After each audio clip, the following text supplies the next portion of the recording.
All right, we're back for an all-new show, and I'm glad that Blue and Damage is here because I don't want y'all to think that this is going to be a rotating chair. You know, podcasters are out here firing their co-hosts on National Webavision. Yo, that video was wild. That Listen, video of Joe listen, Budden. wait, hold on, Blue. First of all, before we get into all of it, let me just say that I am still overrunning Bigo. My crown is somewhere here in the house. I am the king of Bigo. Blue and Damage, I have not seen you in these Bigo streets. I have to tell everybody in the audience, I only see Blue and Damage in these boxes. Now, on Bigo, there are other boxes where other people could come and interact, and our fans who have actually signed up and are asking me, where's Damage? Where's Damage? Because the ovaries are waiting for you on Bigo, Damage. They want you badly. Show up. I'm going to make my comeback. I'm going to make my comeback. Jason, I got a lot of stuff going. Look, when this school year ends, my life frees up. Y'all don't know what it's like. My son is doing any and every way to finesse me out of doing this homework, and it takes away all my free time. I'm coming to Bigo, y'all. I promise. Listen, I you promise. but you said you're making your return. That's almost like Farrah Franklin saying she's returning to Destiny's Child. She was never in the group officially. You've not really. I was been on Bigo. How many times? I was there 5 times. When I first started, Jason said he was going to be a part of my first joint. He wasn't there. All right, well, either way, Damage 5 times. I've been on 5 times today. So when you say 5 times, 5 times in 60 days is not a lot, Damage. But either way, I need to coming back. All right, well, Blue, what you been up to? I have been doing a lot of writing. Jason, you know how writing can be a very solitary thing. So I've been locked in the house. I have myself on a writing diet where I have to write a certain number of pages every single day. So that is slowly but surely coming together. When I have something more that I can share with you about what I'm working on, I can't wait to tell you what it is, but it's exciting. A writing diet. I need to go on a few diets. A writing guide is really important because sometimes you'll write, Jason, you know this, when you're working on a book, sometimes you'll have a full day thinking about it and then you'll go like a month not thinking about it. So when Nicki Minaj mentioned that she had writer's block in her live a couple days ago, I completely understood that. So I've been locked in my house writing for the past like week or two. Well, it's been fun. Nicki Minaj's writing block is a little different. It was called Cardi B. But look, we'll get to that later because we're going to actually talk about Nicki Minaj and her live later. Look, I have been working on my next book as well and dating my ass off. I'm also, dating your ass off, Bigo. Jason? Yes, I'm also on Bigo as the king of Bigo. I'm not playing on Bigo. When I tell you I'm the king of Bigo, I'm in these streets with my crown. And I have a throne downstairs too, by the way. But no, I mean, I'm just out here in these streets. I do have to give a very shocking update on my relationship with Chris Brown. Oh. Wait, what happened? What? Okay, everybody that's been following this show knows that me and Chris used to be friends back in the day, and we fell out because he doesn't like my job. Well, I don't like some of your songs, Chris, okay? And I don't like some of the things that you've done to some of the women that you've been with. But I forgave you, just like I thought he would have forgiven me. But anyway, Chris didn't really like my job. And so I've not been going around Chris. I don't have his number. He blocked us on Instagram. I never can see what he's doing. I know he had a beautiful baby boy, and his daughter is so gorgeous, and he seems to be really healthy and happy lately. But the other night, I went to a birthday party here in LA, and I linked up with Teyana Taylor and a few other people, and there were all these different people in the room. Terrence J was there, and D. Ray Davis, OT Genesis was there. And then I had said to my security, don't worry, tonight's going to be cool. There's only a few people that don't like me. There's Nelly, there's T.I., and Chris Brown, but there ain't anybody coming out tonight. Well, Chris Brown came out, and he extended his hand and shook my hand, and we talked, and I walked over to his area. We had a conversation, and I guess we kind of pieced it up. I mean, he still has me blocked, and we're not friends, but at least it was a step to repairing the relationship. So shout out to Chris Brown. Thank you for being so nice. You looked very happy. He was Cash Doll, she was there.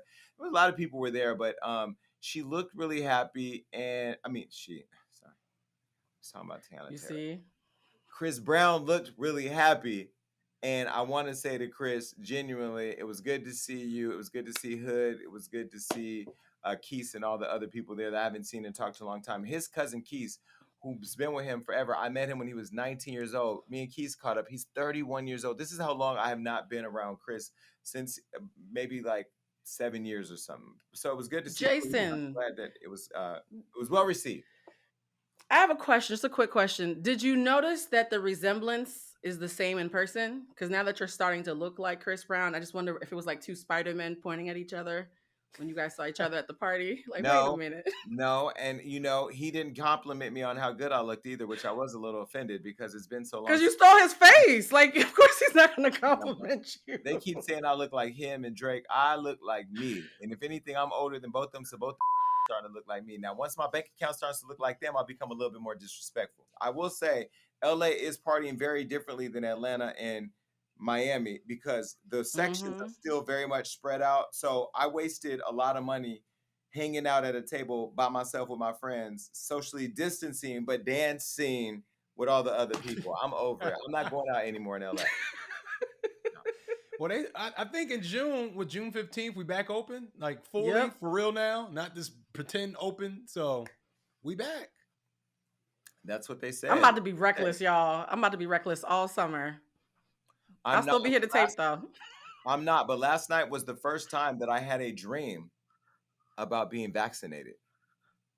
Oh, welcome to the dark side. No, I haven't been vaccinated. Damage, you're still not vaccinated, right? Not yet. And just Blue, you're vaccinated? See, my thing is, if I get vaccinated, they say you get like a limp arm. If I get a limp arm, bitch, I'm going to be out here calling 911 thinking I'm having a whole ass stroke. I can't handle that. Like, I got in a fight on the boat the other day and hurt my leg. Itchy. And now I thought I was having a blood clot. So I had to have an emergency massage to get circulation in my left leg because I thought I was going to lose it. An emergency massage? An emergency massage? Who gave you an emergency massage, Jason? I called Did you lose the fight? Well, okay, let's start with the massage. I called my massage therapist to come over on a Sunday to massage and circulate my leg because I had strained it when I was on the boat fighting with Noah. Now, this is what happened. I rented a yacht this past weekend here in LA. Amber Rose, a couple of us went on this yacht. We had food, we had drinks, whatever. And we had a little too much to drink. And Noah grabbed my Louis Vuitton glasses that I had just took out the box that day and broke them and threw them in the water. So I snatched his glasses off and I threw them in the water. And then he pushed me, so I put him in a headlock. And then he punched me in the stomach, so I bit him. And then he punched me in the face, so I punched him in the ear. And it was play fighting because we're still friends. Plus, he's in my agency on Bigo. But still, bitch, don't put your hands on me. And they be thinking because we gay, we will whoop your ass out here. And so Amber was just sitting there, when I had my legs around him and I was choking him out. And by the way, we're just on the water going by the dolphins and I'm choking him out. I had to explain to her, we love each other. You threw Louis in the water? No. How rich are you, Jason Lee? Oh my God. He threw Louis in the water. I threw Ray-Ban in the water. Okay, I'm not throwing no Louis in the water. I'm sorry. Yeah, Ray-Ban can go for a little swim. I don't know how Louis got up in there, but yeah, y'all rich.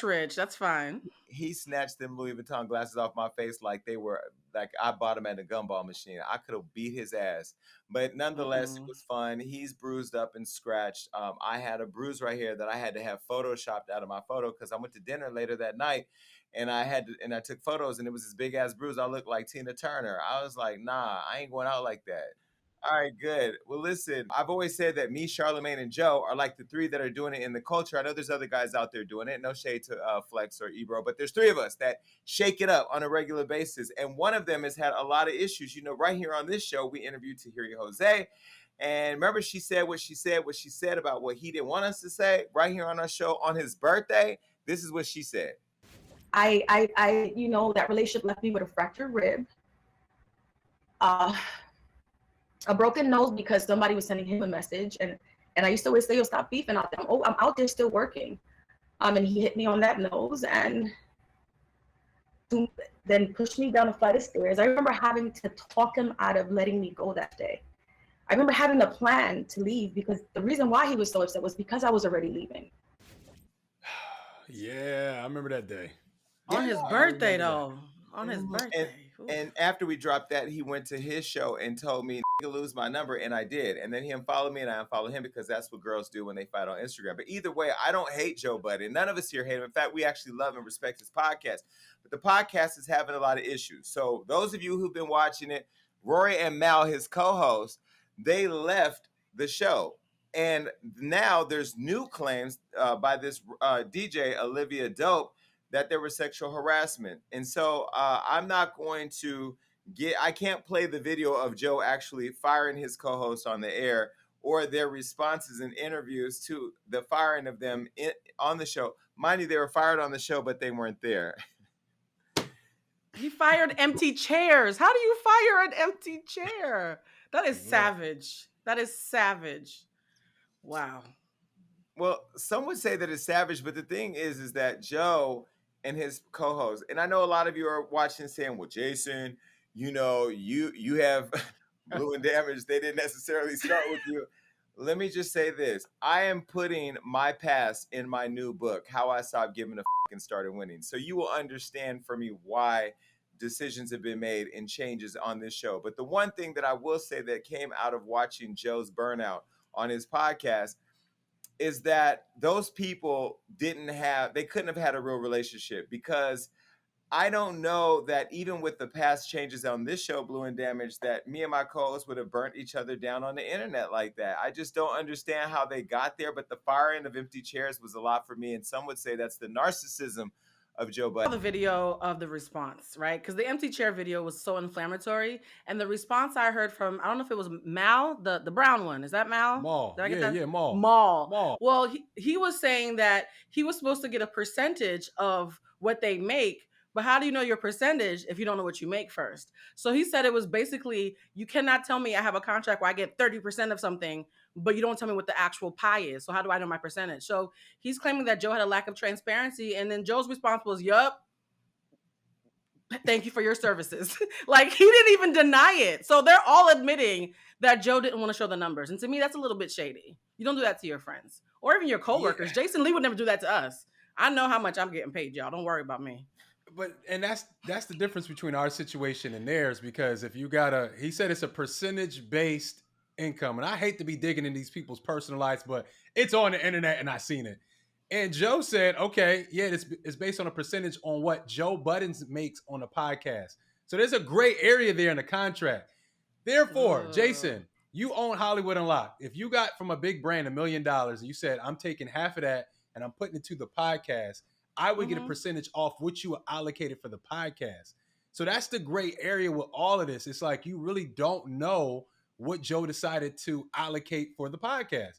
So he's not giving them any numbers, though. Like, Don't you need some kind of numbers? Like, throw me something. Tell me 100K, 200K, something. Well, I don't know what their contracts say. And this is what I would say to anybody getting in business. I do have courses coming out. I was inspired by DJ Damage. I went and found the people to help me build the courses, because the one thing I feel like people miss in business, whether it's music business, the entertainment business, media business, is the business part, right? Get your contracts together. Before Blue and Damage started the show, not before Damage just was ride or die from the beginning. He just jumped in and helped out, and then we figured out.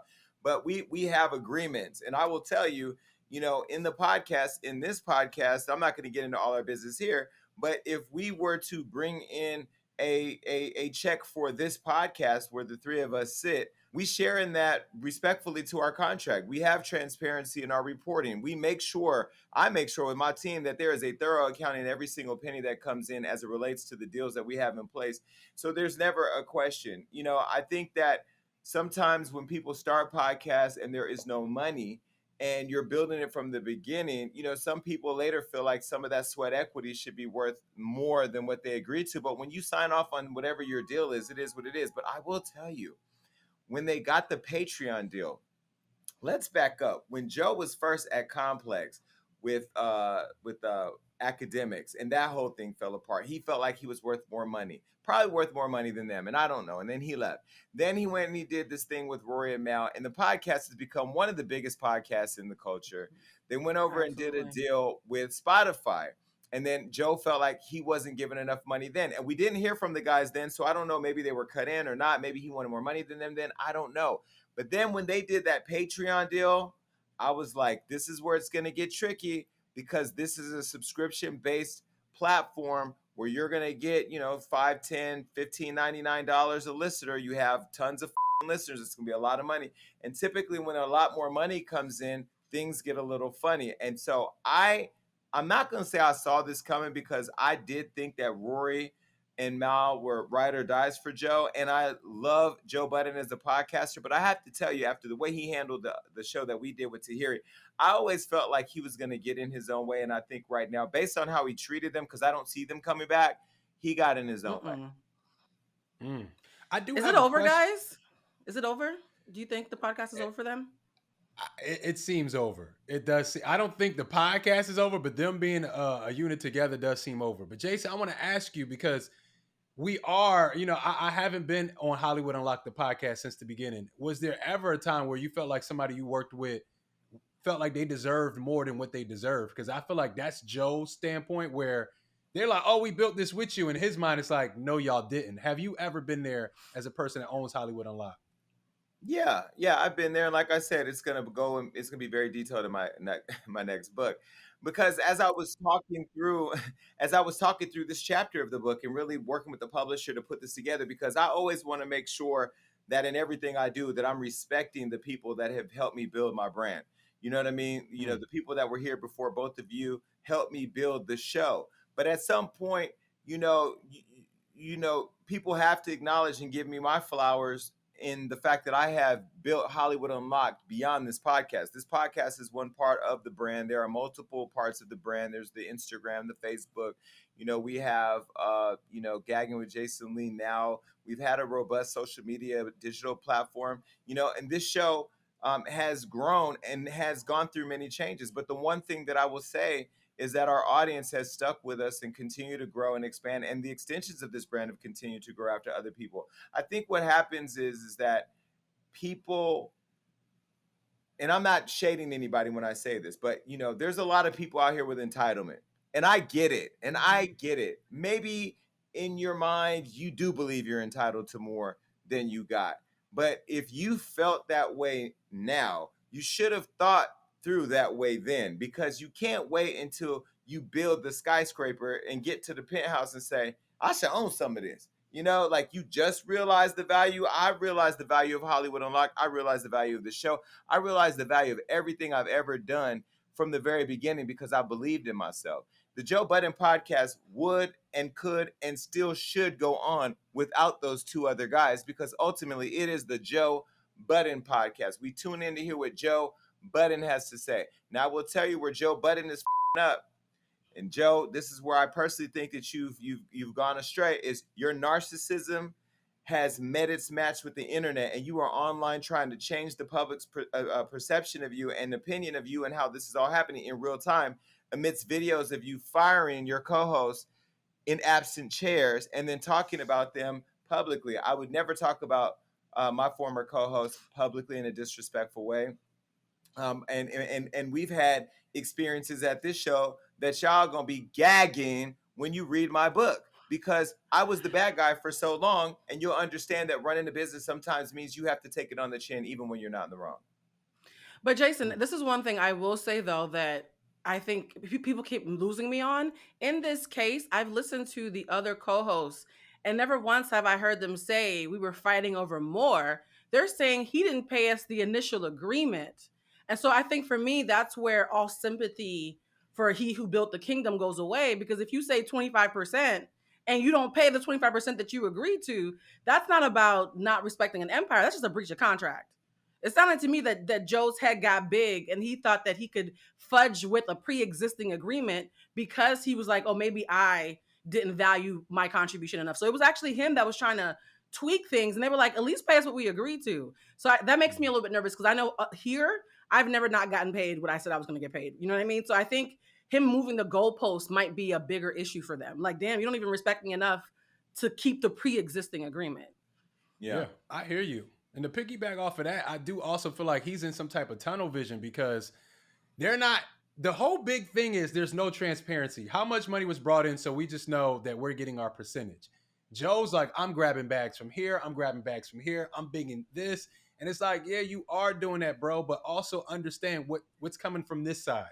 So he's just like, how Mm. dare you audit me? How dare you, as my friends, thinking I'm doing y'all wrong? And they're like, bro, we don't even know if you're doing wrong or right. We're asking to just Exactly. Well, see and so we that's the can thing. make. See, and that's the thing right there. If damage, okay, but this goes back to like the person's integrity. I don't know Joe's business Exactly. acumen. I don't know Joe's business acumen or integrity. Same.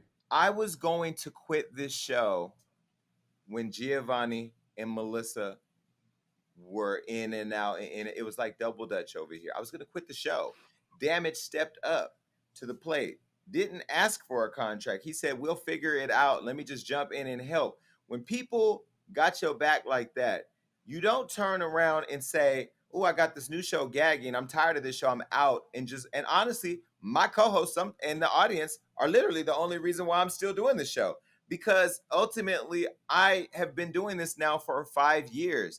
And when you do something for 5 years, you do want to do other things and try other things. But I will say, like, the camaraderie I have with you, Blue, with you, Damage, the intelligence that I think we bring to conversations that are difficult now, and still some Absolutely. of the fun times that we have in talking our shit, and the audience that keeps showing up every week, literally the only reason why I'm still here. But I will tell you, at some point you can make so much money that the money's not really a factor, because I know how to get money.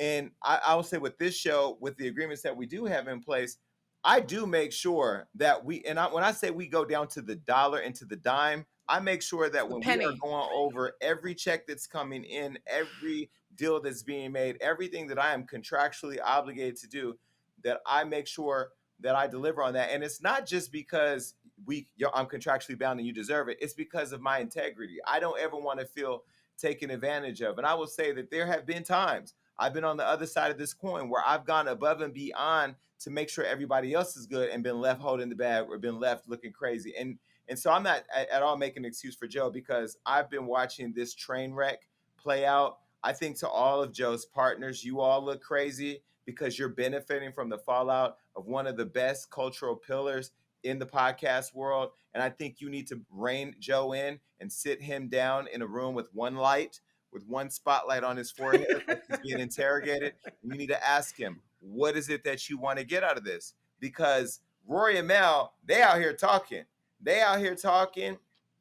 And baby, when I tell you the tea is hot and I am paying attention, it's embarrassing, Joe. You built something that is just literally dismantling in front of all of our eyes. And to watch you go down in flames like this, I know Charlemagne is sitting over there at the Breakfast Club sipping on his English breakfast tea, baby, because, y'all don't like each other. And that's what happens when the girls start losing stuff. This is, and I hear you, but this is the crazy part. Is it going down in flames, or is this good for the content game?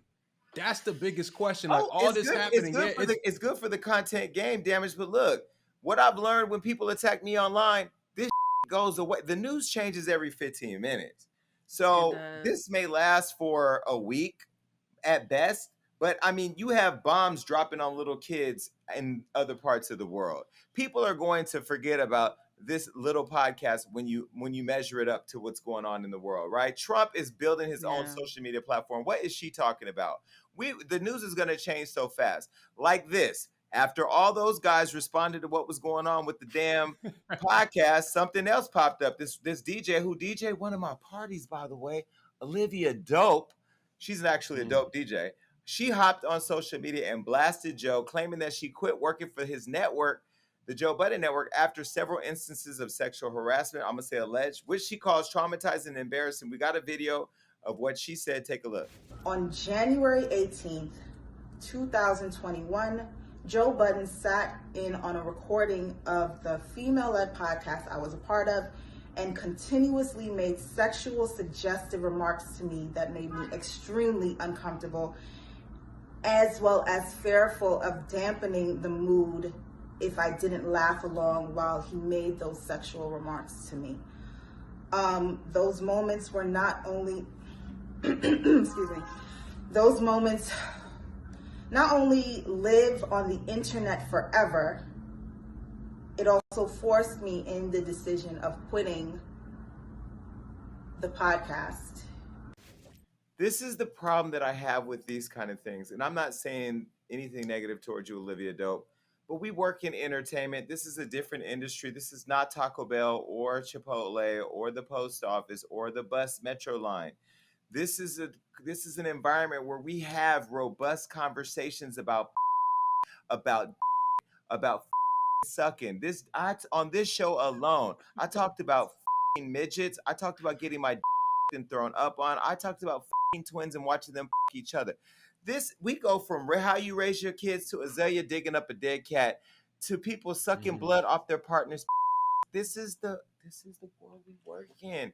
And so I'm telling you right now, Damage and Blue, if you both ever want to sue me for talking about the cocaine out of a goat's, it is Oh my God. is I don't know that you can do that, but Yeah. we may talk about that one day if Azalea gets hungry. And I just don't want to feel like I have to restrict the vivid imagination that God blessed me with. Now, I'm not saying this was her situation with Joe, because it doesn't sound like she gave us any real meat. And when reports like this come out, Damage and Blue, the audience that works regular jobs hear it and go, oh my God, what did he say that was sexually suggestive, when we don't know exactly what he said or didn't say? You know, I don't know. Well, she put out a long video and she did say specifically what he said. But regardless, you talking about Jason, you talking about who you and what you're doing in your personal life, that's one thing. But to be a boss of someone and say, "Oh, I want to you," or "I always wanted Did he to say that you," to her? it's Did he say that? what I'm saying is, he said something along those lines. I don't want to misquote. We can go find the actual quote. But it's different when your boss, somebody that owns the network, is saying that. So it's not more of a conversation. It's kind of like, that's true. Do I just go along with this? Like, As somebody who has been sexually harassed at Home Depot and in the industry, when you get sexually harassed at Home Depot, it can be traumatizing, but for me it was mostly funny and became a story I told at dinner parties. When it happened in the industry, it was a lot more subtle, and that was actually terrifying, because it was like, oh, this person has just dropped a really big hint, and if I don't respond in the right way, I might never work in this town again. And so there's these little moments where you're like, I want to have a reaction, but I recognize that this person knows several other people who I'm connected to. So I kind of have to swallow it. And then when you see that person being dragged, then you're like, oh, okay, you're all turning against him. Now I have an opportunity to slip this in. So I completely understand where Olivia's coming from, because when it happens in real life, it's a lot more blatant. But when it happens in the industry, the stakes are a lot higher. I get it. I get why she waited.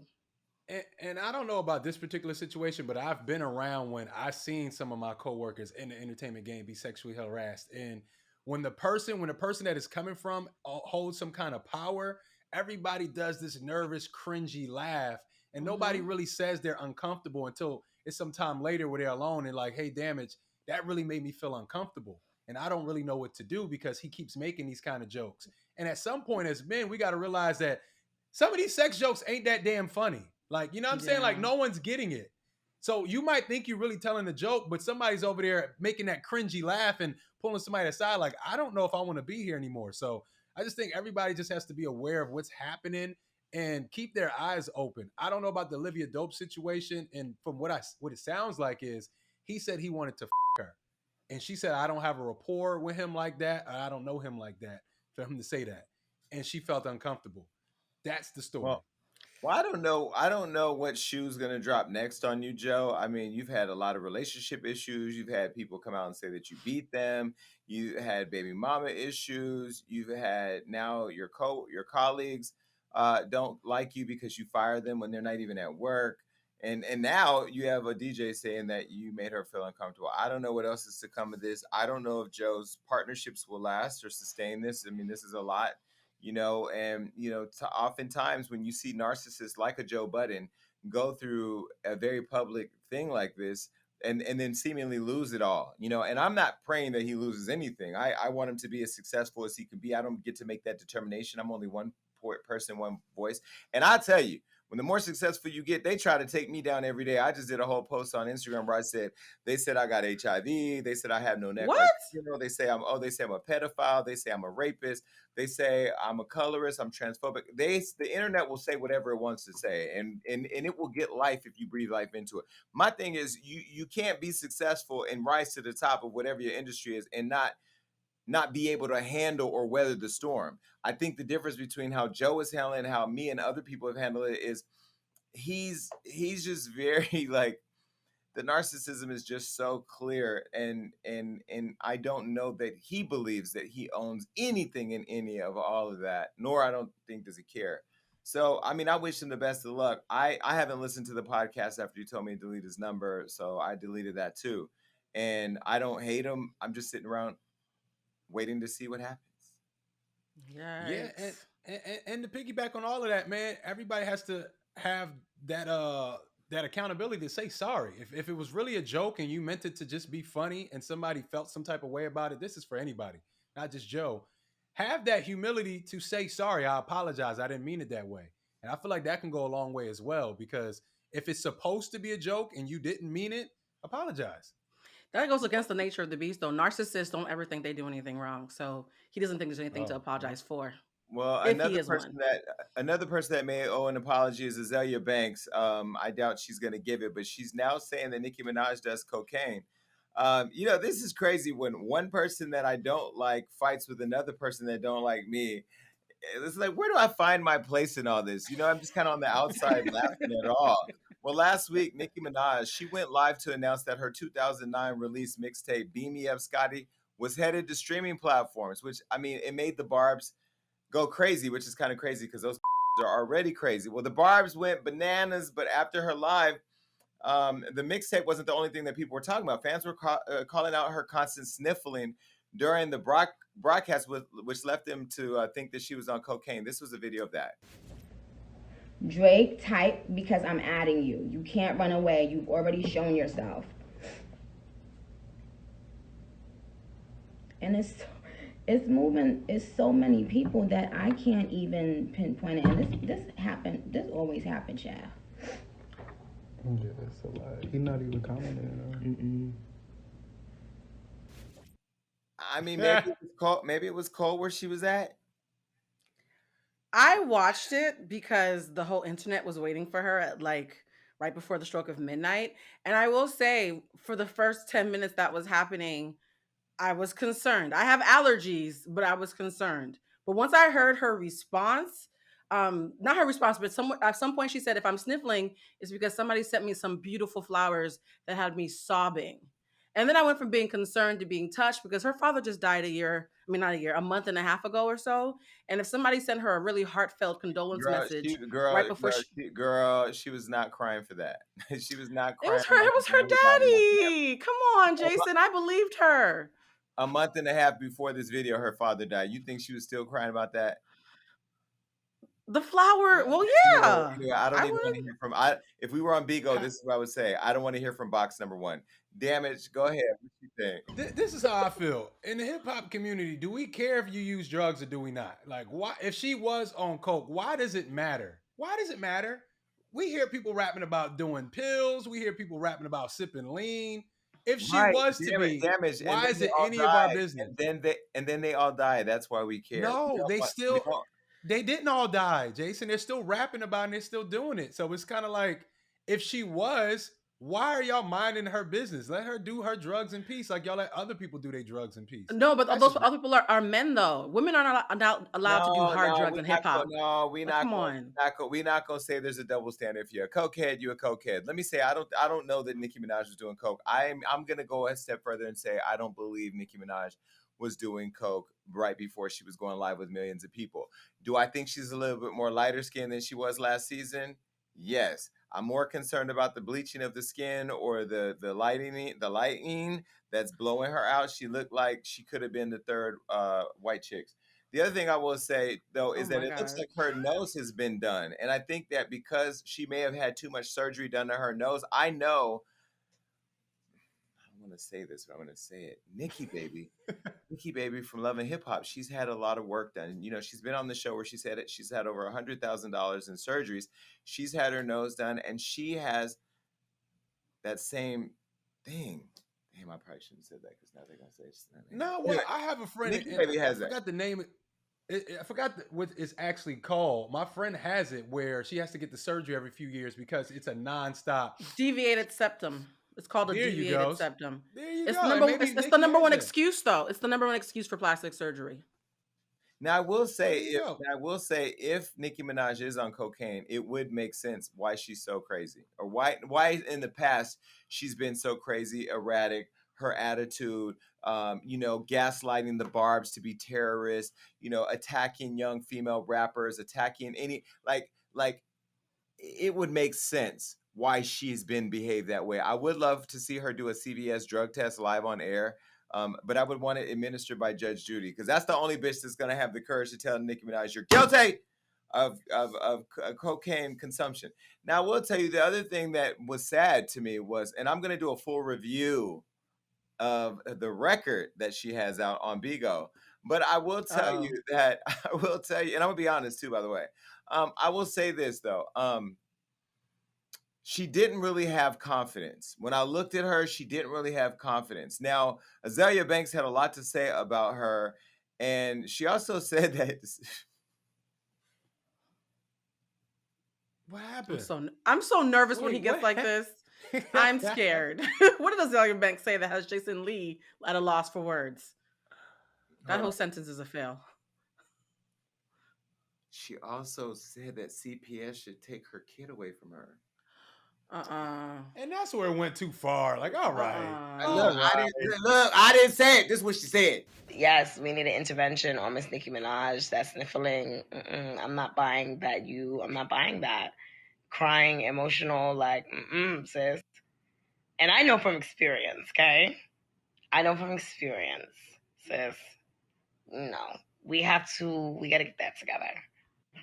No, remove the child from the home. That was very inappropriate. Now, I can tell you, I've had a lot to say about Nicki Minaj over the years. I have been very critical of her music. I've been very critical of her behavior. I've been very critical of her choices. I've been very critical of her brother who molests children, underage people. But I will say this: I'm not gonna go that low, and I would say that it's wrong to throw people's children in the mix. I think Nicki took the necessary time away to be with her child, to be with her husband. She hasn't been on the internet, at least that I've seen, and I'm just saying that I haven't seen this creating problems.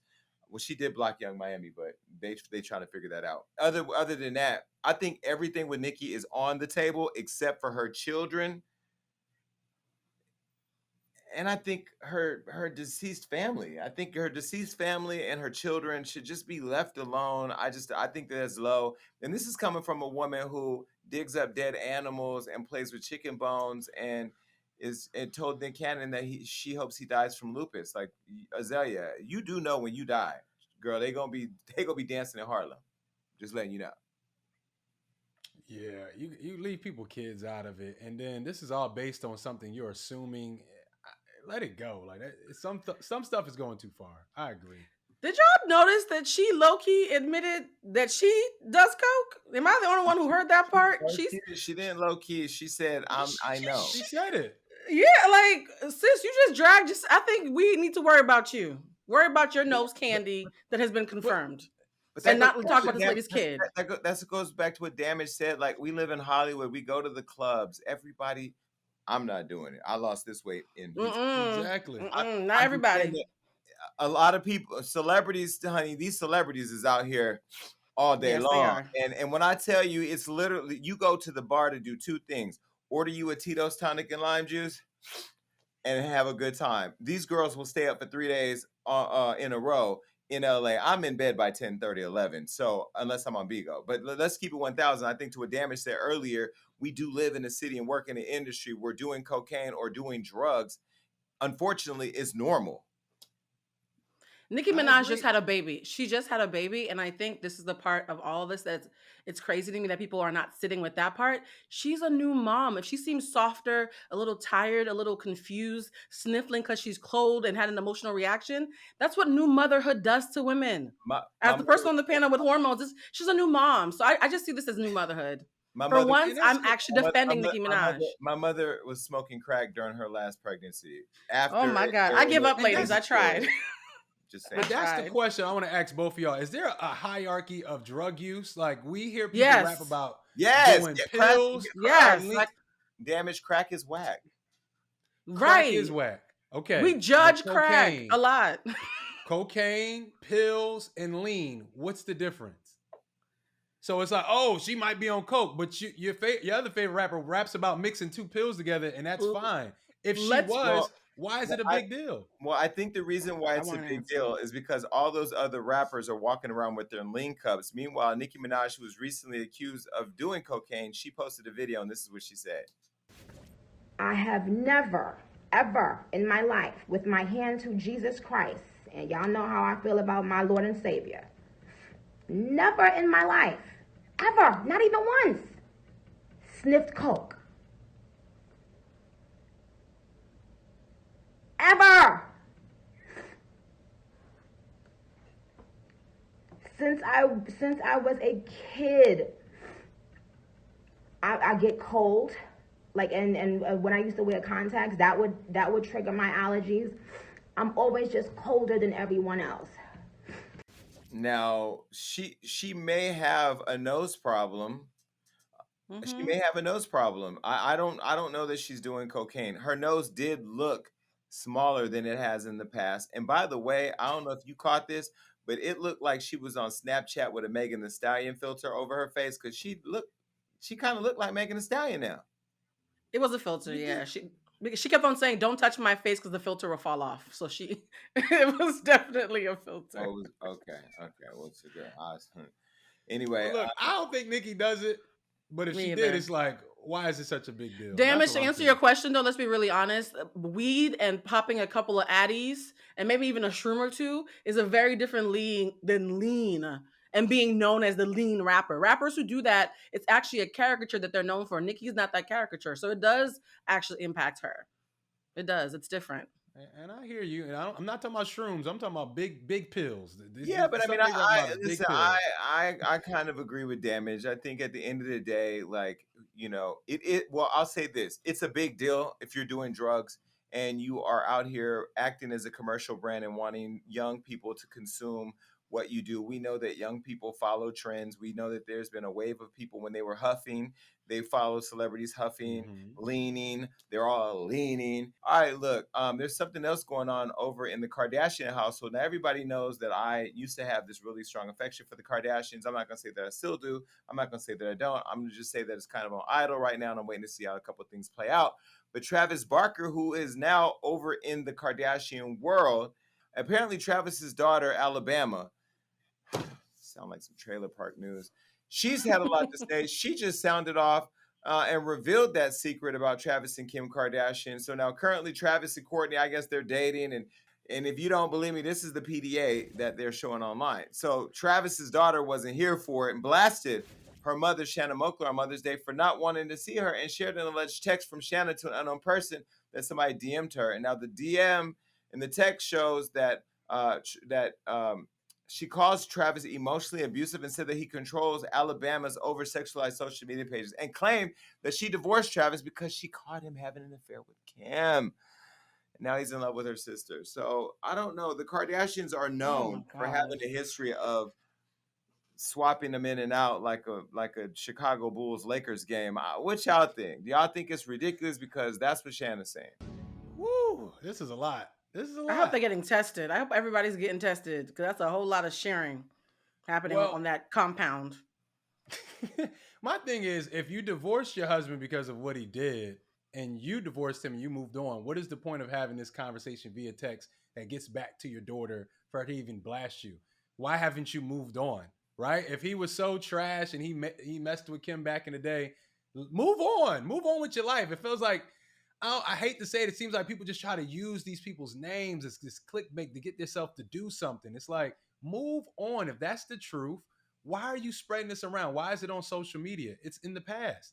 She said that she's being Damage. Haven't you ever, or Blue, haven't you guys ever been with somebody that's been so bad to you that you've been waiting for them to fail or lose or get hurt, and then the moment it happens, maybe it's 20 years later, who cares? I didn't keep track, you kept track. 20 years later, here it is.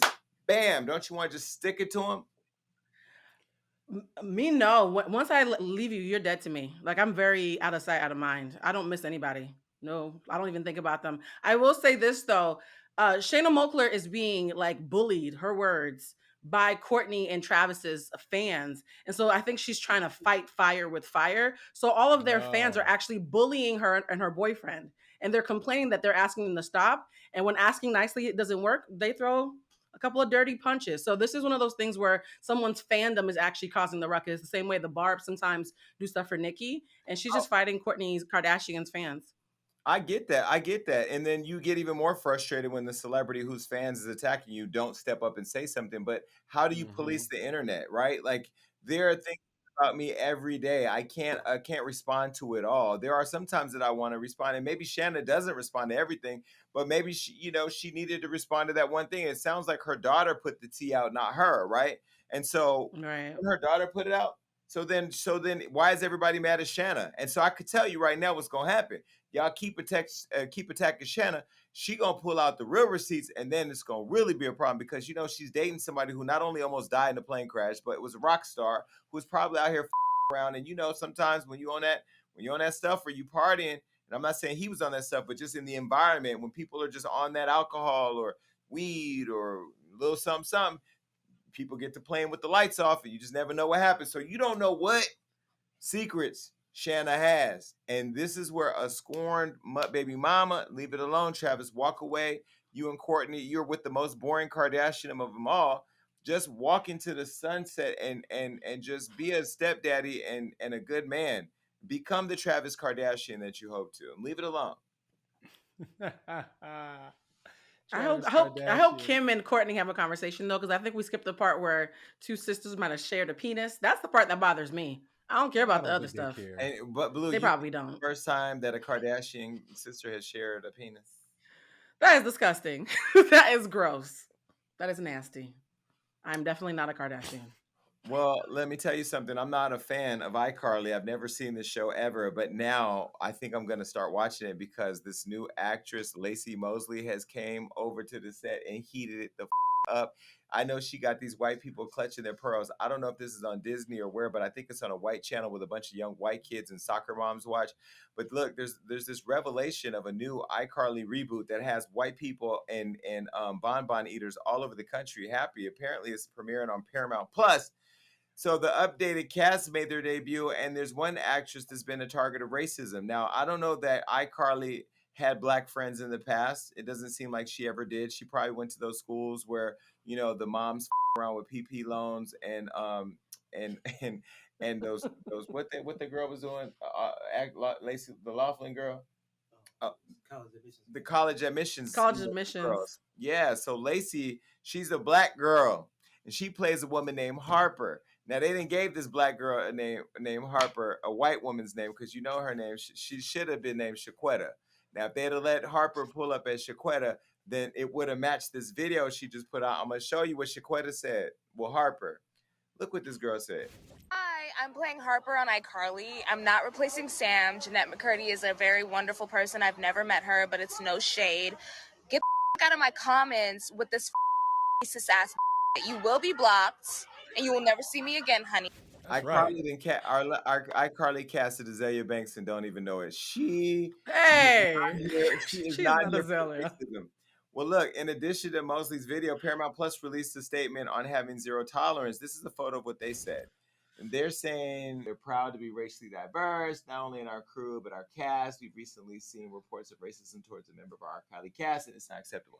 Now, look, I don't know what they think about the video she put out, but when I tell you Lacey came for the jugular, I'm here for it. What do you guys think?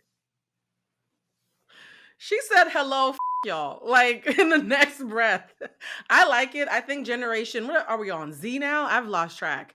The youngest generation that's out, they are snatching wigs. They're flipping tables. They're calling Granny a racist at Thanksgiving. These kids are not playing with us. They make us look genteel. So I'm here for it. I love to watch the mess from an older distance. Yeah, you old weirdos on the internet putting racist comments on somebody's. You're not doing anything. She's going to take the job. She's going to make the money, and you're going to still watch the show. Shut the up. That's it. And what I find comical is just how uncomfortable we make people by being black. Just by being black. Just by being right. Black, we make you uncomfortable. This girl got a job. She said we ain't doing nothing but hanging out at Planned Parenthood with our hands out, trying to get an EBT card or EDD loan so we can go over to Prada.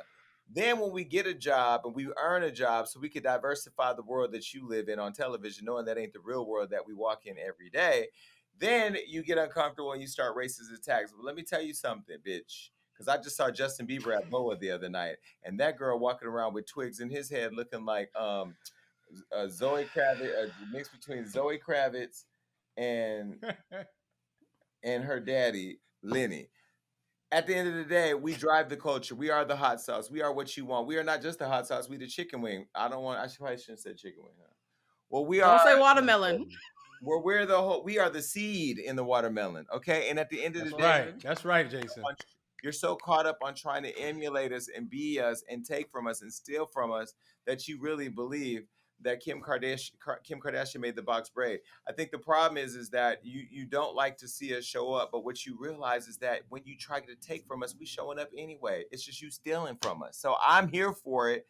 I want to interview this girl. I want to keep telling her story, and I hope that she stays on the next. All right, well, look, again, make sure you're following us over on Bigo. Me, Damage, and Blue are there. I don't know where they're going to be. I'm there. And I had lunch yesterday with Tamar Braxton, and she's now in my family.